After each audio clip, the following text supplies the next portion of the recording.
Welcome back to the deep dive. Today, we're really getting into the weeds. We're looking at what makes an app feel solid and fast versus, leaky and slow. Yeah, we're diving into the guts of it. Memory management, performance tuning, testing, specifically in the Swift and iOS world. The source materials are, well, let's just say dense, quite technical. They really are, but our goal here is pretty straightforward. Boil down the essentials. We're starting with ARC, automatic reference counting, and then moving up the stack to practical ways to speed things up. So if you've ever wondered why your app crashes or why it feels sluggish sometimes, this is for you. This knowledge is really foundational for diagnosing those problems. Exactly. It's about getting the tools to figure out what's going wrong and, more importantly, how to fix it. Proactively, hopefully. Right. We want to get past just knowing the terms. We want to pull out the stuff you can actually use, the details that matter day to day. And we're kicking off with something that sounds maybe a bit dry: memory management. But honestly, it underpins everything else. Speed, stability. It all starts here. Okay, let's unpack this then. Starting with ARC, automatic reference counting.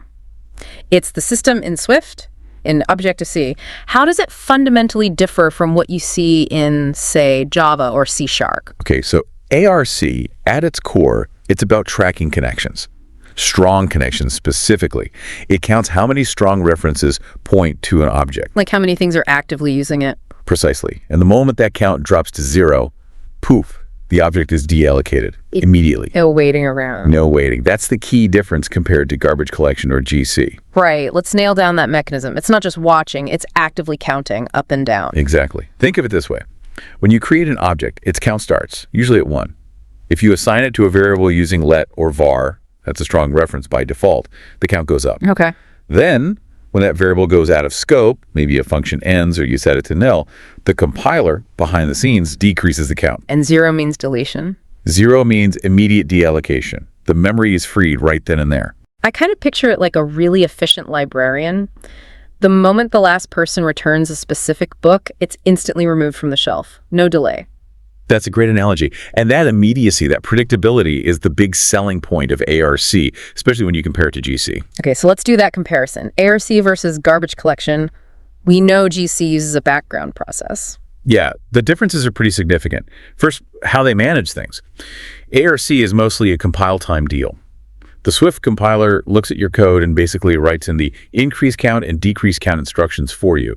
It's woven into your code's execution. Okay, so it's happening as the code runs, step by step. Right. GC, on the other hand, that's pure runtime. It needs a separate process, like a background thread, that wakes up periodically. To do what exactly? To scan through all the memory the app is using, the heap, and figure out which objects are still reachable, which ones your running code can actually get to. If it finds an object that nothing points to anymore, it marks it for deletion. And that difference in approach leads directly to performance differences, right? Absolutely. ARC gives you very predictable, smooth performance. Deallocations happen frequently, but they're tiny, almost invisible steps. There are no sudden big pauses. Whereas GC can lead to these things called stop-the-world pauses. It sounds dramatic because, well, it kind of is for the app's responsiveness. Explain that. Stop the world. What's happening there?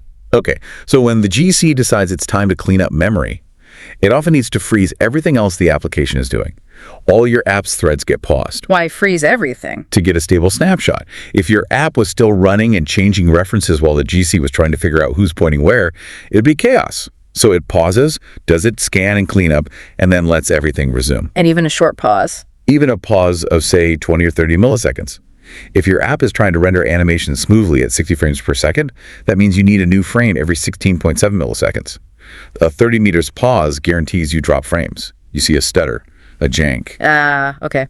So ARC avoids that big pause by doing continuous small adjustments. It's lighter weight then. No background thread needed. Generally, yes.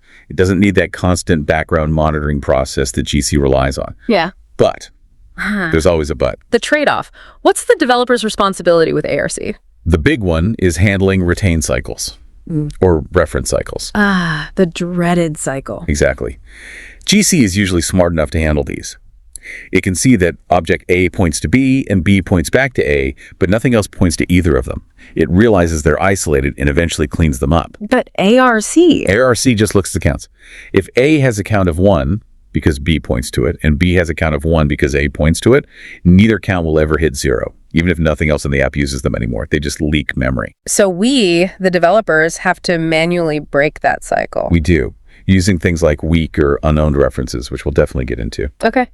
And just quickly, for context, you mentioned the compiler inserting retain and release. Those were actual commands developers used to write? Oh, yes. Before ARC, in the manual reference counting, MRC days of Objective-C, it was all explicit.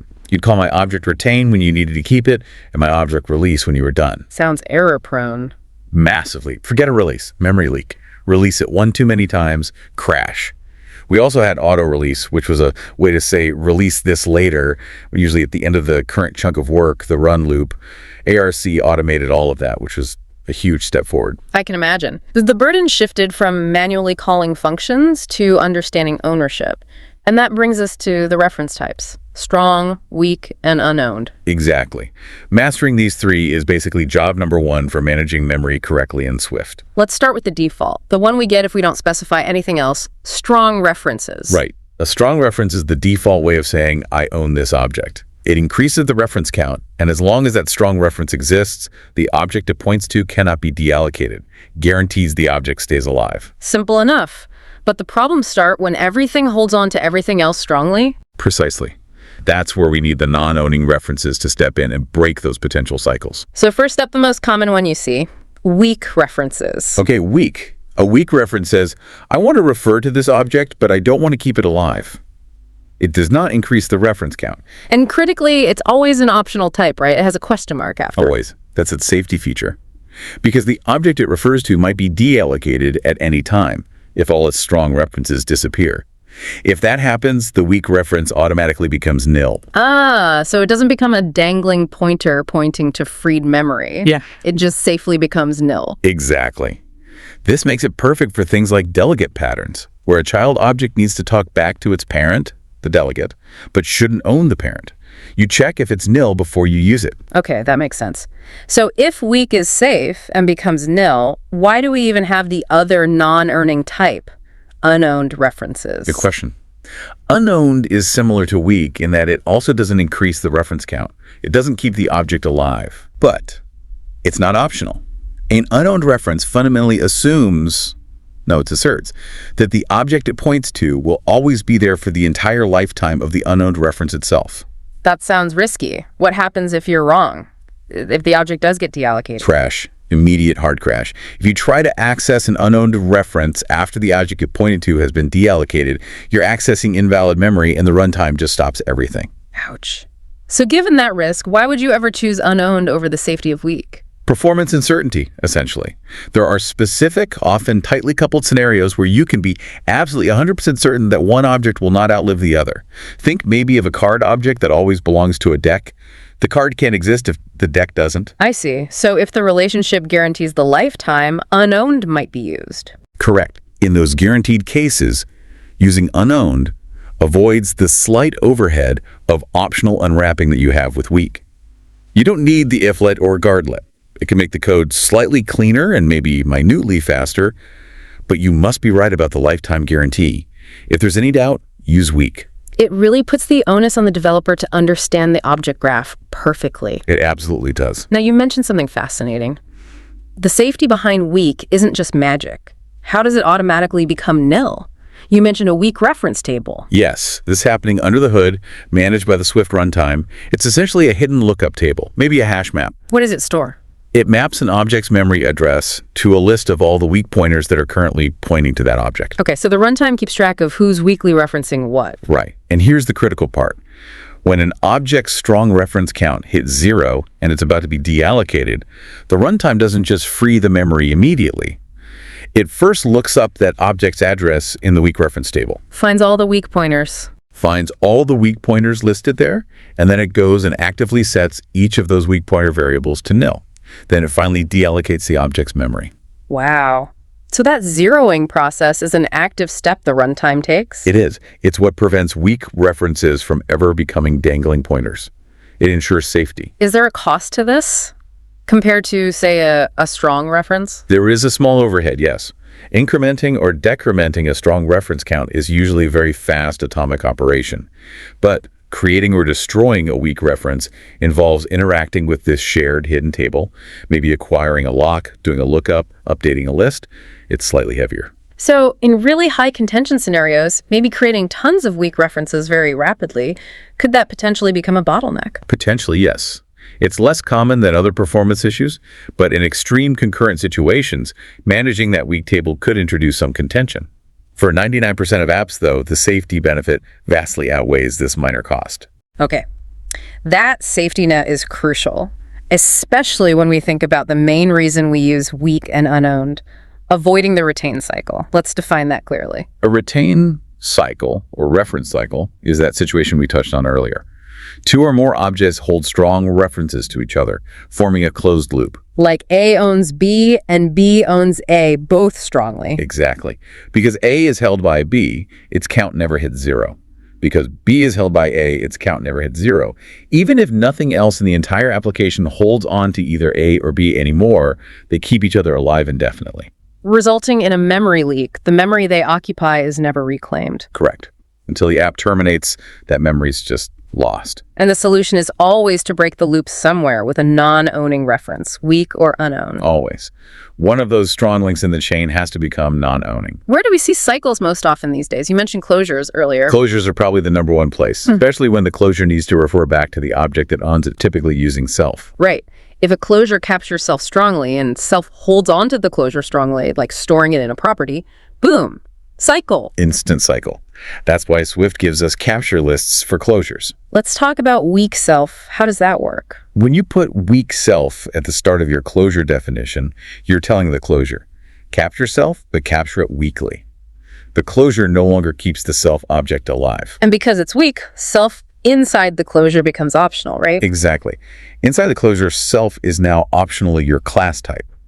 This is because the object self might have been deallocated between the time the closure was created and the time it actually runs.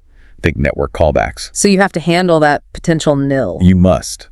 The common pattern is guard let self-built right at the top of the closure. If the original object is gone, you just bail out. This is the safest way, especially for closures that might run asynchronously or after a delay. Okay, safe but requires unwrapping. What about the alternative, unowned self? Unowned self also captures self without increasing the retained count, breaking the cycle. But crucially, it captures self as a non-optional type. Back to that assumption of lifetime. Precisely. Using unowned self implies you are guaranteeing that self will still be alive when the closure executes. There's no optional to unwrap, which looks cleaner. But if you're wrong, Crash. If the closure runs after self has been deallocated, accessing the non-optional unowned self triggers that fatal runtime error. so when is it safe? When would you be that certain? Usually in scenarios where the closure's lifetime is strictly bound to the lifetime of self. For example, if a closure is used immediately and synchronously with that method of self, or perhaps in some initialization patterns where the closure can't possibly escape and run later. But again, the default safer choice is almost always weak self. Requires real confidence in your object life cycles to use unowned. Definitely. Okay, beyond closures, how do we decide ownership in more complex object structures? Nested objects, parent-child relationships. There's often a rule mentioned. Ah, yes, the parent-child rule. It's a fundamental guideline for designing clear ownership and preventing cycles in object graphs. How does it work? Simple premise. Top-down relationships should use strong references. The parent owns its children. So if a view controller creates and manages a view model, the view controller holds a strong reference to that view model. Makes sense. Parent keeps the child alive. But the moment the child needs to refer back to the parent, that's where the danger lies. The backlink. Exactly. Any reference from the child back up to the parent must be non-owning, either weak or unowned. Can you give an example? Sure. Let's say the view model needs to tell a view controller that data has loaded. A common way is a delegate pattern. The view model would have a property like weak var delegate. View controller. So the view model knows about the view controller, but doesn't own it. Correct. If that delegate property were strong, you'd have a cycle. View controller strongly owns view model. View model strongly owns view controller via the delegate. Leak. Making the delegate weak breaks that cycle. The view controller can be deallocated, and the view model's delegate will just become nil. What if you have really deep nesting? Like controller owns view, view owns subview, subview owns button. And maybe the button needs to talk way back up to the controller. Same principle applies, just more rigorously. The chain downwards controller view subview button is strong. Any link that needs to go upwards, like button needing a reference to controller or subview needing its parent view, must be weak or, if the lifetime is guaranteed, unowned. So always establish that clear downward ownership and use weak for any upward or sideways connections that could create a loop. That's the essence of it. It prevents these tangled ownership graphs where ARC can't figure out when things are truly unused. Okay, that covers memory stability pretty thoroughly. Let's shift gears. Our app doesn't leak memory anymore. Fantastic. But now it feels slow. It stutters. We need speed. Right. Performance tuning. This is where things get very practical. And this is where it gets really interesting. Why does that beautifully smooth animation suddenly jerk? Or why does scrolling through a list feel like wading through mud sometimes? The prime suspect, almost always, is blocking the main thread. The UI thread. Exactly. It handles all user interaction, drawing updates, everything the user sees. If you make it busy doing heavy lifting, the UI just freezes. Period. And the tool we use to find out what's blocking it? Instruments. Yeah. It's Xcode's profiling suite. Absolutely essential. It's not just one tool, right? It's a collection. Yeah, it's like a doctor's bag. You've got the time profiler to see where CPU time is spent. You've got allocations and leaks for memory issues, energy log for battery drain, core animation for finding dropped frames. It's incredibly powerful. It gives you that microscope view of what your app is actually doing at runtime. Precisely. If you see the CPU usage spiking on the main thread in the time profiler, you can drill down and see the exact function calls that are taking too long. Okay, let's focus on a super common pain point. Scrolling performance. UI-table view, UI collection view. When those stutter, users notice immediately. The sources highlight, 6 main culprits. Yeah, and they often interact. But the core issue is that 16 millisecond deadline per frame we talked about. You have very little time to prepare and render the cells as they scroll into view. So what's the first sin? Heavy work on the main thread. This ties into synchronous operations too. If inside your cell for OAP method, the function that configures a cell, you decide to parse a big chunk of JSON or decode a large image file or run a complex calculation. You block the main thread right when it needs to draw? Exactly. Any non-trivial computation, any file I/O, any network request must be moved off the main thread. And the tool for that is usually Grand Central Dispatch, GCD, or Operation Queues? Correct. Use something like dispatchqueue.global.async to push the heavy work onto a background thread. But then the result comes back. You can't just update the UI from that background thread, can you? Absolutely not. That leads to crashes or visual glitches. Once the background work is done, image decoded, data parsed, you must dispatch back to the main thread to actually update the cell's content. The pattern is dispatchqueue.main.async, cell.imageview.image, only touch UI elements on the main thread. Okay, main thread hygiene is crucial. What's next? A classic, but still surprisingly common mistake. Improper cell reuse. Dereusable cell. Yes. Table views and collection views are designed to be incredibly efficient by recycling cells. They keep a small pool of cells that have scrolled off screen. When a new row needs to appear, you ask the table view for a reusable cell with a specific identifier. And if you don't dequeue, or you use the wrong identifier or configure it improperly, then the system is forced to create a brand new cell object from scratch. Right. Every single time. Allocating memory, initializing views, setting up constraints. It's incredibly expensive to do that repeatedly during a fast scroll. It kills CPU and memory performance. Always dequeue. Got it. Cause number 3, it looks like images. Large or unoptimized images. This is insidious. You might have a beautiful high-res 5 MB JPEG from a server, but the image view in your cell is tiny, maybe 80 by 80 points. Loading the whole 5 MB image is overkill. Massive overkill. Yeah. The system has to load all that data, decode the compressed JPEG, which is CPU intensive, and then likely scale it down anyway. It consumes huge amounts of memory temporarily and burns CPU cycles. The solution? Resize images before loading them, ideally on the server, or if not, then resize them efficiently on the device, on a background thread, to match the display size needed. And use image caching libraries. Things like SDWebImage or Kingfisher handle background decoding, resizing, and memory disk caching automatically. Don't reinvent that wheel. Smart. Okay, next bottleneck, layout complexity. Right. Complex auto layout or deep view hierarchies. Auto layout is fantastic for flexible UIs, but it's not free. The system has to solve a system of linear equations to figure out where every view goes. And if your cell has tons of nested views, each with complex constraints relating to each other? That calculation can take noticeable time. Multiply that by the number of cells appearing during a scroll, and suddenly the layout engine itself is consuming too much time on the main thread. How do you fix that? Simplify. Flatten your view hierarchy if possible. Can nested views be combined? Use UI stack view where appropriate, as it's often more efficient for linear layouts. In extreme cases, if auto layout is provably the bottleneck for a specific complex cell, you might need to calculate frames manually, set frame, for that cell to bypass the constraint solver during scrolling.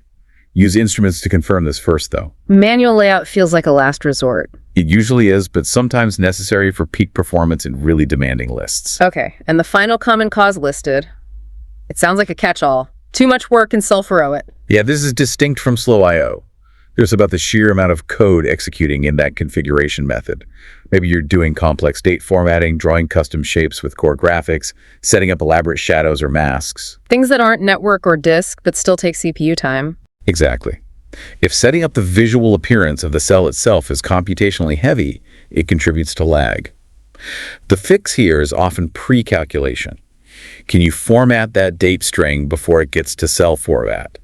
Can you cache that complex calculation? What about visual things like shadows? Shadows can be expensive. Instead of letting the system calculate the shadow shape dynamically, you can sometimes set the shadow path explicitly, which is much faster to render.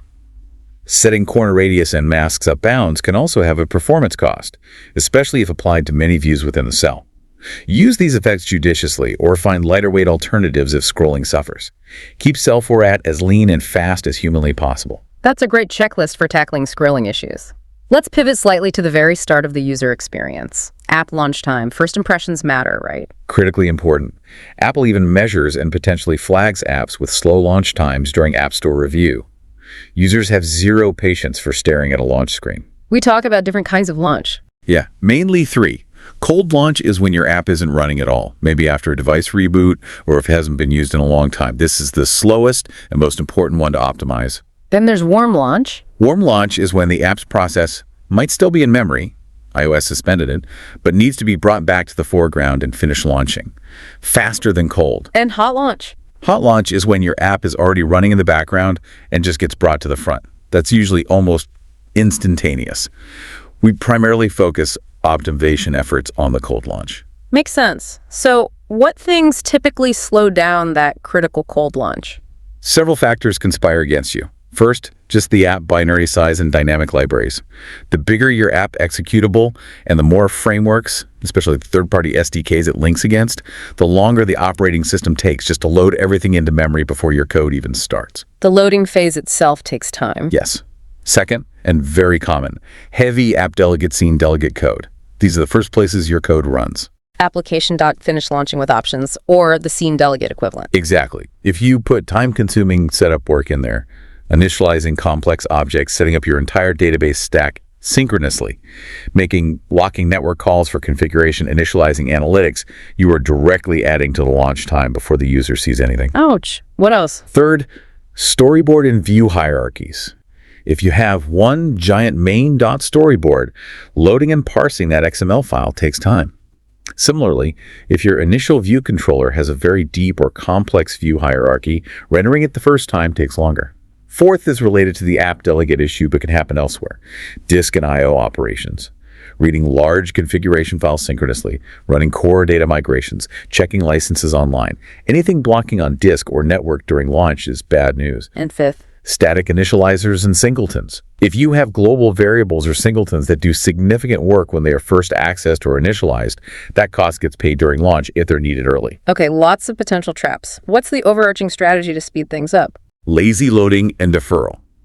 The absolute golden rule is do the absolute minimum work required to get the first frame of your UI onto the screen. Everything else should be deferred until later. How do we practically defer that work from, say, did finish launching with options? Keep that method incredibly lean. Maybe just set up the root view controller and return true. For everything else, analytics initialization, non-critical data, prefetching, checking for updates, setting up ad SDKs, push it slightly into the future. How slightly? Even just dispatching it asynchronously to the main queue using dispatch-queue.main.async is often enough. That schedules the work to run on the next pass of the main run loop, typically after the initial UI has been displayed. For less critical things, you could even add a tiny delay like async after deadline.now plus 0.1. Just get the UI up first. Get the UI up first. Be ruthless about what must happen synchronously at launch versus what can wait a fraction of a second or until the user actually needs it. And reducing complexity helps too. Fewer libraries, smaller storyboards. Absolutely. Audit your third-party SDKs. Do you really need all of them initializing at launch? Can some be initialized lazily when their feature is first accessed? Break up massive storyboards into smaller, more focused ones. Consider programmatic UI for the initial screen if storyboard loading proves to be a bottleneck. Use instruments to measure. Okay, great practical advice. Now, we've talked a lot about Swift and ARC, but iOS isn't just Swift, it's built on layers, including C and Objective-C frameworks like Core Foundation. How does ARC interact with those lower-level C-based objects? Yes. Bridging. This is where things can get a bit tricky.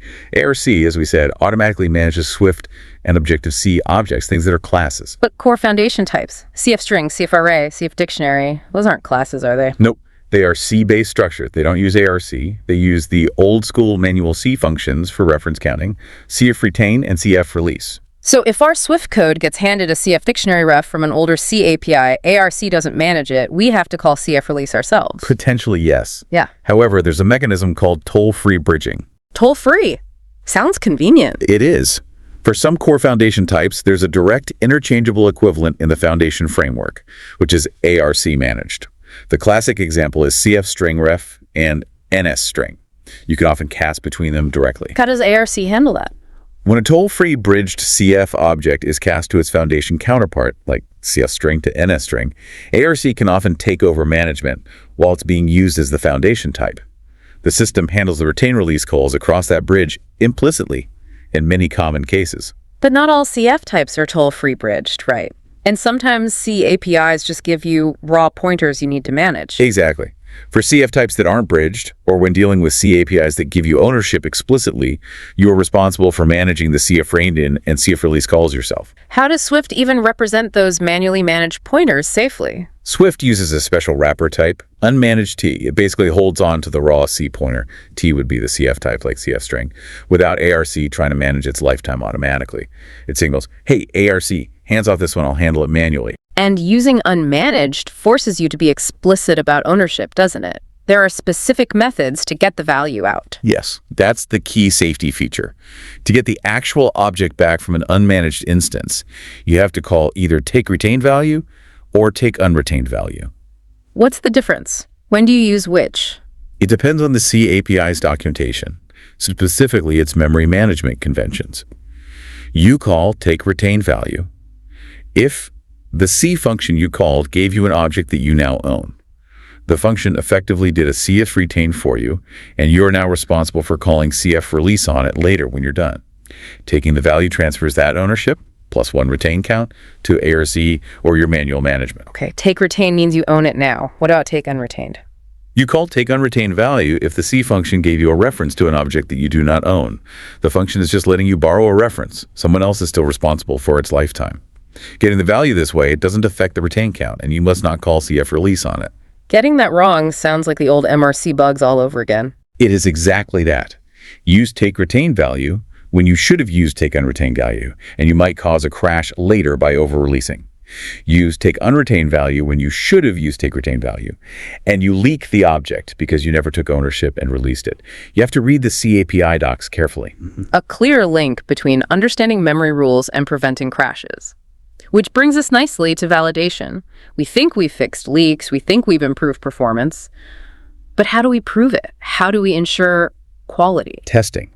Specifically, using Apple's built-in framework, XCTest. Right, XCTest is bundled with Xcode. What can we do with it? It's the foundation for several kinds of tests. Unit tests verify small, isolated pieces of code, like a single function or method. UI tests drive the application's interface to simulate user interaction and check visual output. And performance tests measure the execution time of specific code blocks. Let's look at the structure of a basic unit test. They seem to be grouped in classes. Yes. You create a subclass of XCTest case. This class will contain your individual test methods. And the methods have a specific naming convention. They must start with the word test. So test user login or test calculation result. They take no parameters and return void. This convention lets the Xcode test runner automatically discover and execute them. Okay, so you write a test function, what goes inside it? How do you check if something worked? That's where assertions come in. XCTest provides a whole family of XCTaser functions. Like? XCTaser true expression checks if something is true. XCTaser equal value 1, value 2 checks if two values are the same. XCTaser nil value checks if something is nil. XCTaser not nil value checks the opposite. XCT fail message just fails the test immediately. So the core of a test is set something up, perform an action, then assert the result is what you expected. Exactly. If any assertion within a test method fails, that specific test stops immediately and is marked as failed in the test report. What about ensuring tests don't interfere with each other if one test changes some global state? That's where the test lifecycle methods are crucial. XCTestCase has special methods setup and teardown. When do they run? Setup runs before every single test method in that class. Teardown runs after every single test method. So setup is for creating a clean slate. Precisely. In setup, you initialize the objects you're testing, reset any state, maybe set up mock objects or clear temporary files. You ensure each test starts from a known, consistent state. And teardown cleans up afterwards. Yes. In teardown, you release any resources you allocated in setup, close files, reset singletons if necessary. It prevents one test from leaving leftover state that could affect the next test's outcome. Reliability is key. You also mentioned performance tests within XCTest. How do those work? XCTest provides a measure block. You put the piece of code whose performance you want to track inside this closure. Like maybe the code that sorts an array or configures a complex view? Exactly. When you run the test, Xcode executes the code inside the measure block 10 times. It warms up, throws out statistical outliers, and then calculates the average execution time and standard deviation. And what do you do with that number? You establish a baseline.